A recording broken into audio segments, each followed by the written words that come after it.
चार labour code जो है वो ईज ऑफ डूइंग बिजनेस यानी कारोबार की आसानी के लिए बनाया गया है। तो कारोबार की आसानी किसके लिए? कारोबारियों के लिए ना, पूंजीपतियों के लिए, मालिकों के लिए। कारोबार की आसानी मजदूरों के लिए तो नहीं होगी, क्योंकि मजदूर कारोबार तो नहीं करते हैं ना। मजदूर तो अपनी हड्डियां, अपनी जिंदगी गला देते हैं फैक्ट्रियों। आत्मनिर्भर भारत कैसे बनेगा? आत्मनिर्भर भारत ऐसे बनेगा कि आप अपनी यूनियंस नहीं बना सकते हो, आप हड़ताल प्रदर्शन नहीं कर सकते हो, आप न्यूनतम मजदूरी की मांग नहीं कर सकते हो, आप ESI PF बोनस की मांग नहीं कर सकते हो। सोशल सिक्योरिटी कैसे बढ़ेगी? आप ESI खत्म कर रहे हो, आप PF की व्यवस्था, आप पेंशन की व्यवस्था, आप ग्रेचुटी की व्यवस्था खत्म कर रहे हो। आप प्रदर्शन करने से 2 महीने पहले हमें बताओ तो कौन सा मालिक, हम अगर बताते हैं 2 महीने पहले तो हमें रखेगा काम पे? वो तुरंत काम से निकालेगा और बोलेगा ठेका प्रथा कानूनी है, इतने दिन के लिए तुम थे, वापस जाओ, हम दूसरे मजदूरों को रख लें।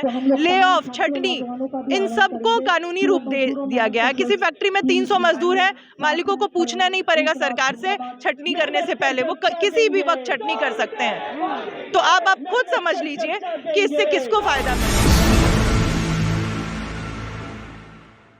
जी, चार लेबर कोड जो लेकर आए हैं, आपको पता हो, अगर थोड़ा पीछे जाएं हम लोग तो 2019-20 में जब देश में लोग कोरोना की मार झेल रहे थे, महामारी से मारे जा रहे थे ऑक्सीजन और दवाओं की कमी की वजह से, उस वक्त इस सरकार ने संसद में इस लेबर कोड को पारित करने का काम किया था।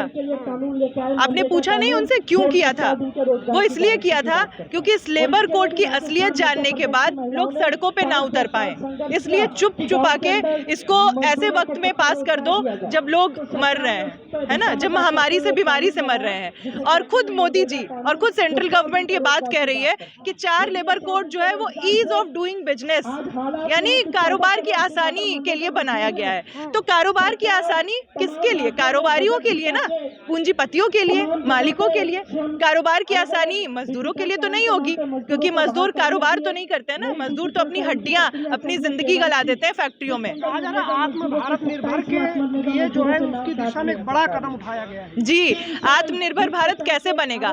आत्मनिर्भर भारत ऐसे बनेगा कि आप अपनी यूनियंस नहीं बना सकते हो, आप हड़ताल प्रदर्शन नहीं कर सकते हो, आप न्यूनतम मजदूरी की मांग नहीं कर सकते हो, आप ESI PF बोनस की मांग नहीं कर सकते हो।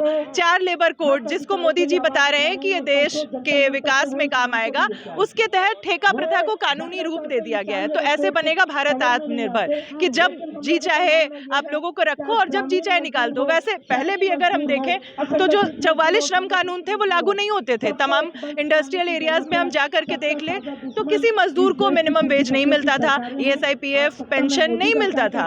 लेकिन हाँ, क्योंकि कागजी तौर पे हमें ये इस चीज का प्रावधान था, तो कई बार मजदूर जब सड़कों पे उतरते थे तो उन कानूनों को लागू करवा लेते थे। लेकिन अब ये कागजों पे भी जो था उसको भी इस सरकार ने खत्म कर दिया है। और जो रत्ती भर भी मालिकों के मुनाफे में एक ब्रेक आ रहा था ना, उसको भी अब स्पीड से दौड़ा दिया है कि अब मुनाफा खुले तौर पे तुम मजदूरों की हड्डियां निचोड़ो और अपने तिजोरियां भरो। आप इसको देख ही सकते हैं, जब ये सरकार सेना में ठेके पे भर्ती कर रही है, सोशल सिक्योरिटी बढ़ जाएगी, जो मजदूरों की सोशल सिक्योरिटी है वो बढ़ जाएगी। सोशल सिक्योरिटी कैसे बढ़ेगी? आप ESI खत्म कर रहे हो, आप PF की व्यवस्था, आप पेंशन की व्यवस्था, आप ग्रेचुटी की व्यवस्था खत्म कर रहे हो। अगर किसी फैक्ट्री में मालिक ESI PF ग्रेचुटी नहीं देता है मजदूरों को, तो वो कानूनी तौर पे सही होगा, उसके लिए मजदूर आवाज नहीं उठा सकते हैं। और मजदूरों को आवाज उठाने के लिए ना 2 महीना पहले अपने मैनेजमेंट को, अपने मालिक को बताना पड़ेगा। तो आप खुद सोचो, आप एक तरफ ठेका प्रथा लागू कर रहे हो और आप बोल रहे हो कि आप प्रदर्शन करने से 2 महीने पहले हमें बताओ तो कौन सा मालिक, हम अगर बताते हैं 2 महीने पहले तो हमें रखेगा काम पे? वो तुरंत काम से निकालेगा और बोलेगा ठेका प्रथा कानूनी है, इतने दिन के लिए तुम थे, वापस जाओ, हम दूसरे मजदूरों को रख लें। ले ऑफ, छटनी, इन सबको कानूनी रूप दे दिया गया है। किसी फैक्ट्री में 300 मजदूर है, मालिकों को पूछना नहीं पड़ेगा सरकार से छटनी करने से पहले, वो किसी भी वक्त छटनी कर सकते हैं। तो आप खुद समझ लीजिए कि इससे किसको फायदा मिलेगा। कुछ तो अच्छाई दिख रही होगी या कुछ अच्छाई नहीं। मोदी जी के 11 साल के राज में आप महंगाई के सवाल पे, रोजगार के सवाल पे, तमाम सवालों पे 15 लाख का जो जुमला था, इन सब चीज़ों के तरह ही आज जो लेबर कोड के बारे में भी ये जो लोगों को बरगलाने का काम कर रहे हैं, वो उसी कड़ी का एक हिस्सा है। जैसे 2 करोड़ रोजगार लोगों को मिल गया, जैसे झुग्गी के बदले पक्का मकान लोगों को मिल गया, जैसे अस्पतालों की इलाज की व्यवस्था बेहतर हो गई ना, ठीक उसी तरीके से ये लेबर कोड भी जो लेकर आए हैं और जिसके ये ढोल पीट रहे हैं कि ये आत्मनिर्भर बनेगा और इससे लोगों की स्थिति सुधरेगी, तो इससे मजदूरों मेहनतकशों की स्थिति में तो कोई सुधार नहीं आने वाला है। इनके लिए फिर से ये एक जुमला, एक झूठ है। इससे अगर कुछ बदलेगा तो अंबानी अडानी की स्थिति बदलेगी। और अब जाहिर सी बात है, क्योंकि अंबानी अडानी ने ही 2014 में मोदी सरकार के ऊपर हजारों करोड़ रुपए इनके प्रचार पे यूं ही तो नहीं खर्च किए थे ना। इन्होंने खर्च इसलिए ही किया था ताकि लेबर कोड जैसे कानून लाएं और इनके मुनाफे का आखिरी भी जो रोरा है ना उसको हटा दें, और मोदी ने वही काम किया है। आगे क्या करने वाले हैं? आगे हम देश भर में मजदूरों मेहनतकशों को एकजुट और संगठित करने वाले हैं, क्योंकि हम देख सकते हैं इस वक्त जो सीपीआई सीपीएम जैसी भी पार्टियां हैं जो खुद को बताती हैं वो मजदूरों के लिए काम करती हैं, उनकी यूनियनें हैं मजदूरों के बीच, असल में आज वो मजदूरों के साथ गद्दारी कर रही हैं। लेबर कोड के खिलाफ जो सड़कों पे उतरना चाहिए था, देशव्यापी हड़ताल का, आम हड़ताल को कॉल देना चाहिए था, तब ये लोग एक दिवसीय प्रदर्शन और एक दिवसीय कोई ऐसी रस्म अदायगी और सरकार को अर्जियां लिखने का काम कर रहे हैं, जिससे हम भी जानते हैं कि इस फासीवादी सरकार के कान पे जू भी नहीं रेंगेगा। आज सबसे सारे ही कोड ब्लंडर्स हैं अपने आप में, जो न्यूनतम मजदूरी को खत्म कर रहे हैं। सबसे बड़ा ब्लंडर आप खुद सोच के देखो, इस कोड के हिसाब से अगर कोई मजदूर 4,600-700 रुपए कमाता है तो ये कानूनी होगा, वो क्लेम नहीं कर सकता है। अगर 178 रुपए वो प्रतिदिन कमा रहा है तो इस सरकार के हिसाब से सही है। अब आप खुद सोचो, यहाँ पे खड़ा कोई भी व्यक्ति मुझे बता दे कि 4,700 रुपए में क्या कोई परिवार अपना महीने का खर्च, अपना राशन ही क्या ठीक से चला सकता है?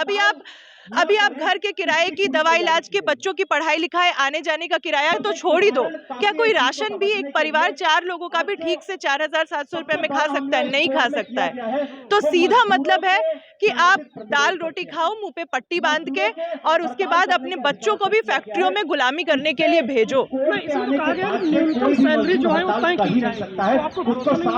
भरोसा न्यूनतम सैलरी तो पहले से तय थी ना, 18,000 रुपए मिनिमम वेज तय है। आप एक सर्वे करा लो दिल्ली के तमाम इंडस्ट्रियल इलाकों में, और आप मुझे उस सर्वे का रिपोर्ट देते हैं। हम लोग खुद अलग अलग इंडस्ट्रियल एरिया में काम करते हैं, वहाँ वर्कर्स को ऑर्गेनाइज कर रहे हैं। हम जानते हैं किसी भी वर्कर को 18,000 रुपए नहीं मिलते, 8 से 10,000 पर मुश्किल 12,000 रुपए में लोग अपने पूरे परिवार का भरण पोषण करने के लिए मजबूर है। महिलाओं को तो उससे भी कहीं कम मजदूरी पे काम करना पड़ता है। तो स्थिति ये है। तो पहले से ही जो कानून थे वो भी निष्प्रभावी थे, उसका भी फायदा लोगों को नहीं मिल रहा था। तो आपको क्या लगता है कि अब ये 4 लेबर कोड का फायदा मिलेगा? कतई नहीं मिलेगा, उल्टा ये उनके अधिकारों को पूरी तरीके से खत्म करने का काम कर रहा है।